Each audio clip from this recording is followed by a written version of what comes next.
like, share, and subscribe, and ring the little bell. Ring the little bell so you're notified when new videos drop. So it is the third day of the Omer. What is the Omer? What is the Omer? You may ask yourself. Well, it used to be a period of incredible joy in the Jewish world, like incredible joy. It was between Passover and the holiday of Shavuot, which is or Shavuos, which is 50 days later. By the way, the reason it's called Shavuot and Shavuos and Shavuos, whether there's a soft T, there's an S at the end or a T at the end, is essentially because the way Jews basically split into a few different groups as they migrated around the world. One group retained this one letter. In certain sentences will sound like an S, in other instances sounded like a T, while the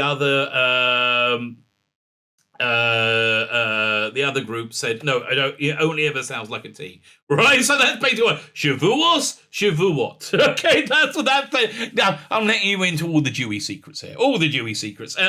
So we're in this period of time called the Omer, which used to be a really, really joyous time of like intense connection between the Jewish people and people individually and God. Right? It's a very heightened spiritual time with very, very heightened spiritual potential. Historically, and you can always tell what's going on by looking at things we're commemorating in history, because we in Judaism if we know what we're talking about, don't consider time to just be like a linear thing. It's more of a ongoing spiral or a repeating sound wave. Like that's the thing. So what past is prologue, right? That's really what we believe. The stuff that made up space and time at that time is the same stuff that makes up space and time in this time, right? So we're in this period called the Omer, where every day you get incredible help from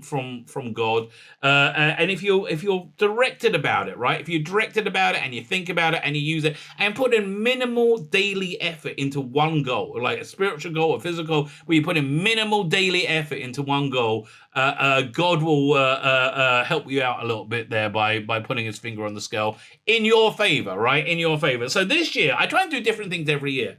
I was going to do this thing going into the laws of holy speech, right? Which is mind blowing, right? It's really, really good for you if you get into it. My computer crashed and it's in the middle of reviving, right? It's in the middle of experience a bit of a rebirth. Very, very, very Passover-y, very, very Easter-y. It's kind of, very, very fits into it. But that entire thing was in my email, and my email has not yet been revived. But a lot more things are revived, so I'm quite happy about this. So instead, we're looking at this book, which is, I think, a sign of universal value of anybody, any personal faith, right? Any person who wants to have a relationship with God. This is a workbook on how to have a relationship with God, right? There's something called the 6 constant mitzvahs. The mitzvahs are commandments, one of the commandments in the Bible, and these commandments are really about maintaining a central focus of God,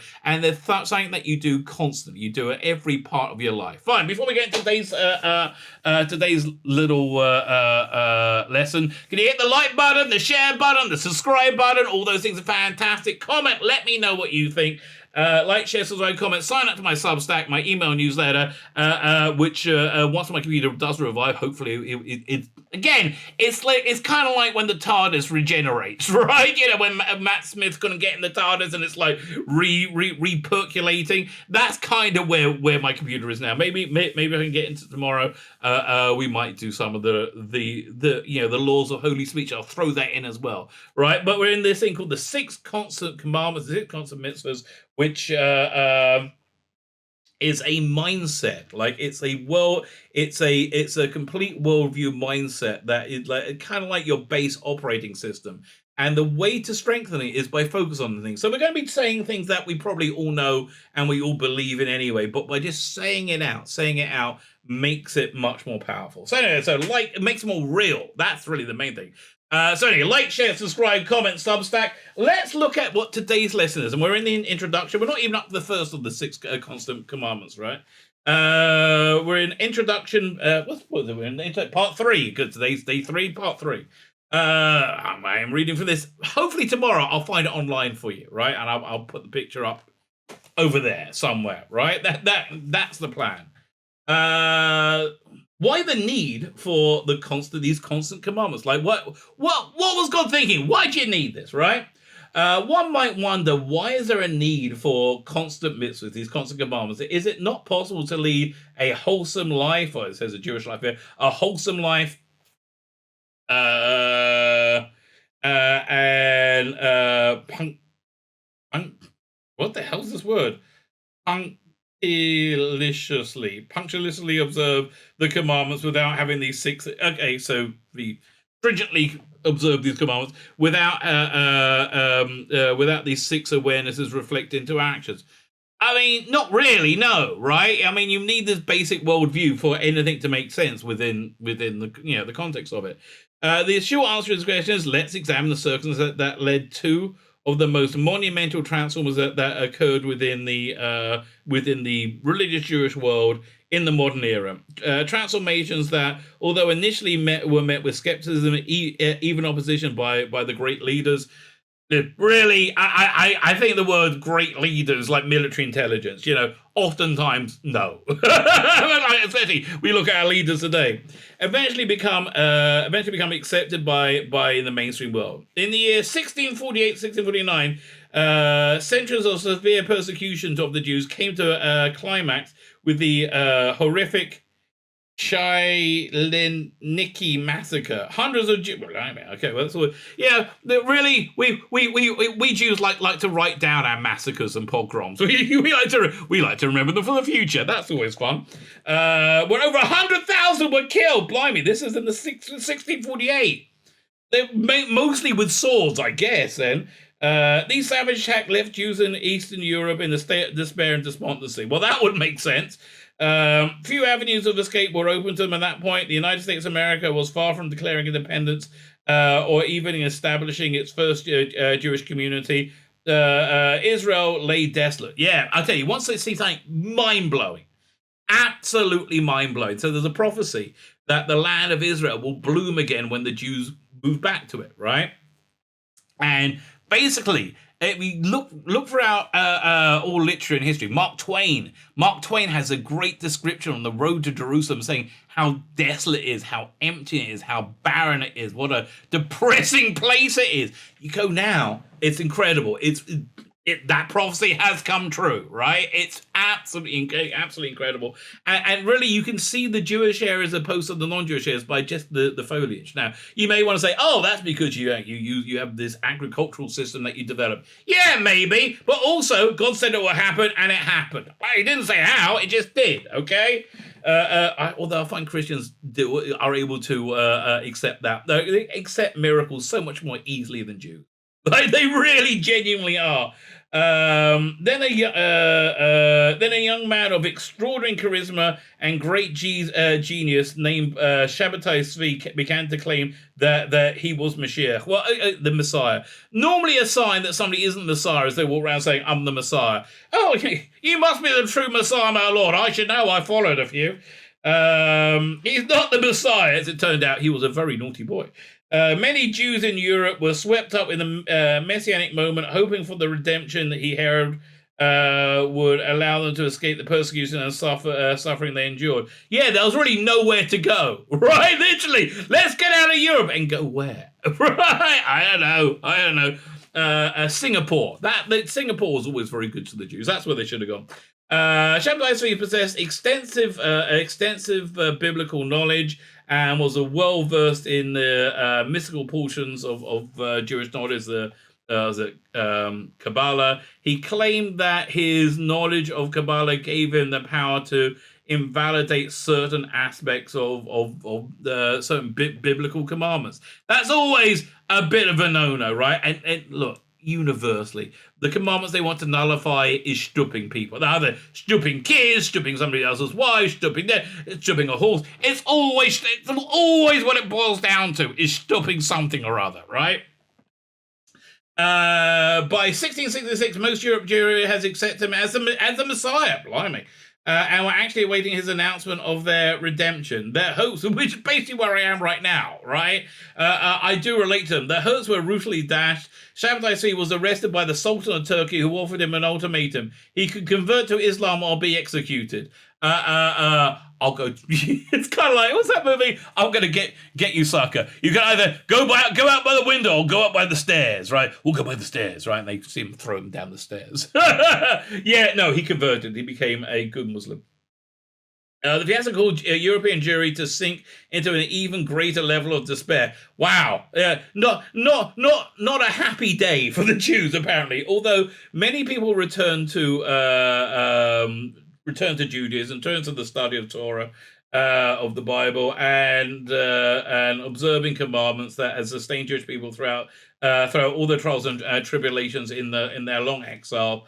Others lost faith because of this letdown and abandoned Judaism. Yeah, that was a big one. By the way, if you're ever in Spain, right, there's a few places where you'll see like frescoes, like things painted on walls of people, and they're making this weird sign like this. Apparently, that was a symbol of Moranos. They were Jews who kept Judaism secretly after they were forcibly converted during the Crusades, right? They would then still, sometimes you'll meet somebody with Spanish descent who will have the tradition, who aren't Jewish, they don't know they're Jewish. They said they got a tradition from their mother and their grandmother to light these 2 candles inside a closet every Friday night, right? They didn't want to lose it.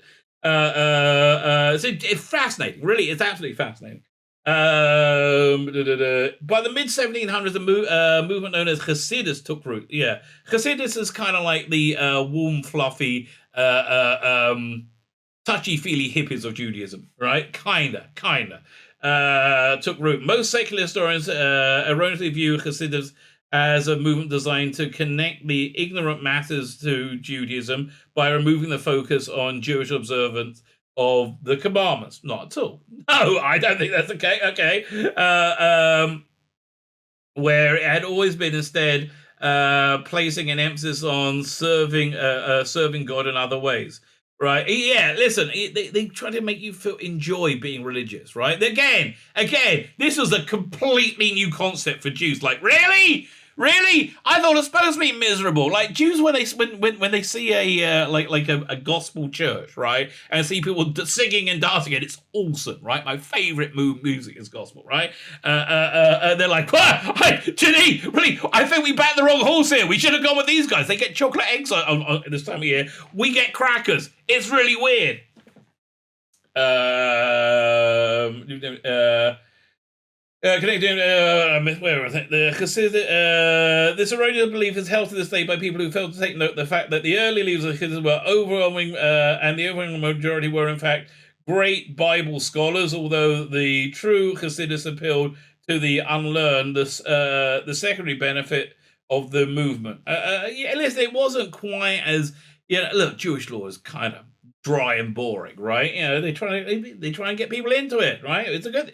I think it was the Hasidus movement is very analogous to the born again movement in Christianity. Like Billy Graham, right? I've been reading about his life. Freaking amazes me. That guy absolutely amazes me. There really should be some kind of great docudrama about his life because he's an absolutely fascinating guy. The true motivation of Hasidus was to re-inject vigor into people's observance of Judaism, even among those who clung to commandments despite the oppression and the Shabbatai Tzvi calamity. He's a guy the false messiah, right? There were people who had little feeling for Jewish commandment observation and things like that. They observed the commandments, but with no emotion. So Chassidim tried to attempted and, as history bears out, succeeded in creating a Jew whose lies were for the Torah rather than lies that were for the Torah rather than did I just go too far? No, I can't have done. Oh, by the way, we got now 2 paragraphs ago. Rather, the emphasis of enjoying Judaism, and we see is a part of the love of God, the fourth of the constant mitzvahs, right? Nevertheless, Chassidim fell under suspicion of many Jewish leaders, most notably the Gaon of Vilna. Okay, that's the Vilna Gaon, very, very, very smart guy. I think his English name was Kramer, and you're not allowed to think about biblical thoughts when you're having a crap. So he developed an entirely new system of math whenever he went to the bathroom. It's called the Kramer theorem, I think. This guy is a super genius, right? Like he was. There's a thing in Judaism called a golem, which is when you make something. It's a Kabbalist thing. You make a man out of clay, and you put the word emet, which means truth, on his forehead, and then you take off and then he comes to life, and then you take off one of the letters, it turns to mate, which means dead, and he dies, right? No one's really made one in hundreds of thousands, yeah, hundreds of years, maybe thousands. But he said, "Oh yeah, no, I was making one, but an angel came and stopped me." And he says, "Really? What? Why do you think that is?" He says, "Well, I was too young. I was probably too young to make one." He says, "Well, how old were you?" He said, "I was under 13." Okay, so this guy's a smart cookie, right? Smart cookie. Was not a fan, right? Whilst this became popular in Poland, Ukraine, Russia, and Hungary, and Romania, it did not spread strongly to Lithuania, which is my ancestry, and several other parts of Europe where the Misnagdim, that'll be me, those opposed to Chassidim, fought it successfully, right? Less than a century later, Rabbi Yisrael Lipkin of Salant, who would become known as Rav Yisrael Salanter. Okay, since the staleness developing Lithuanian Jewry observance, and so he created something called the Musa movement. He to basically do the same thing, to reinvigorate, to put life, to put emotion, to put make it part of, making it real, making it a joyous part of your life. Again, this is like the Christians, I think, really understand on a much deeper level than Jews, right? On a much more like normal level, right? It's